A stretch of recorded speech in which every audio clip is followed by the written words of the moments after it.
Hello বন্ধুরা, কেমন আছো? আশা করছি ভালো আছো। তো আজকে আমি দোকানের মতোই একদম পারফেক্ট রসমালাই বানানো দেখাবো। তো এই রসমালাইটা কিন্তু একদমই দোকানের মতো খেতে। একটা বাটিতে আমি এখানে গুঁড়ো দুধ নিয়েছি, বেকিং পাউডার দিয়ে দিলাম এখানে অল্প একটু পরিমাণ। এখন আমি দুধটার সাথে ভালো করে মিশিয়ে নিচ্ছি।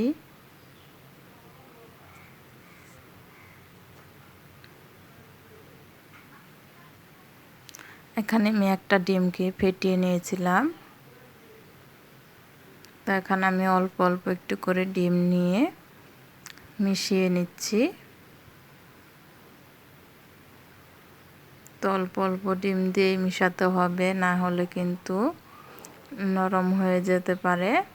আর লাইক কমেন্ট শেয়ার করবেন বন্ধুরা। এখন এখানে অল্প অল্প করে ডিমটাকে দিয়ে আমি মিশিয়ে নিচ্ছি ভালো করে, দেখতে পাচ্ছেন। তো এখন আমি এখানে তেল দিয়ে দিব।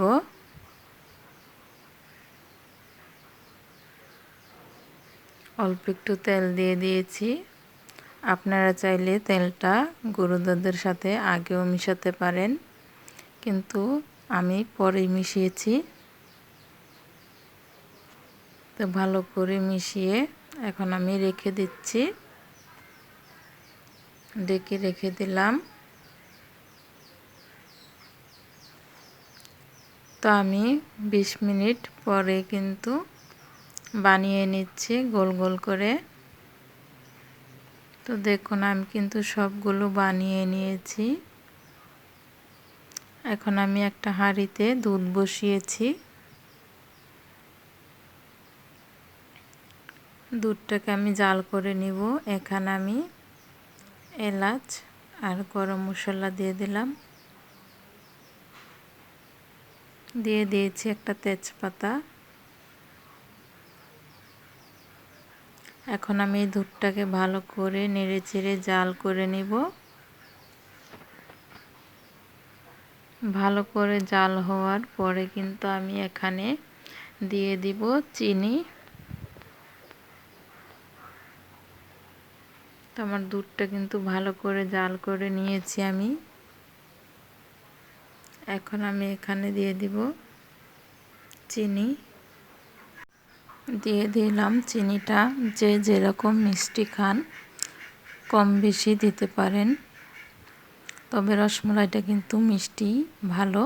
দিয়ে দিলাম স্বাদ মতো অল্প একটু লবণ। তো দেখুন দুধটাকে ভালো করে জাল দিয়ে নিচ্ছি।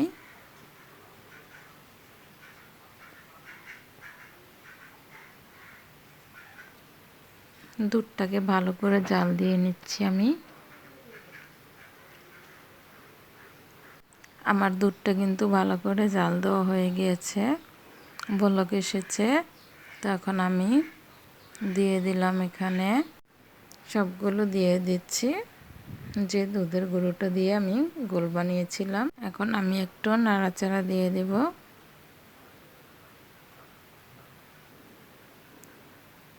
এখন আমি ঢাকনা দিয়ে ঢেকে রেখে দেব। তো দেখুন আমি কিন্তু জাল দিয়ে নিয়েছি, কি সুন্দর ফুলেছে রসমালাইগুলো, দেখতেই পাচ্ছেন। এরকম করে রসমালাই বানালে কিন্তু খুবই মজাদার হয়, একদম পারফেক্ট দোকানের মতোই রসমালাই। এখন একটু আমি নাড়াচাড়া দিয়ে দিচ্ছি, ভালো করে জাল দিয়ে নিচ্ছি। জাল দেওয়া হয়ে গেলে আমি কিন্তু ঢাকনা দিয়ে ঢেকে রেখে দিব।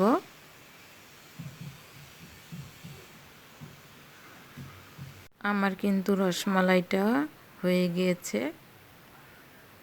তো দেখুন এই যে আমি রসমালাইটা তৈরি করে নিয়েছি, কি সুন্দর লাগছে, খেতেও কিন্তু খুবই মজাদার।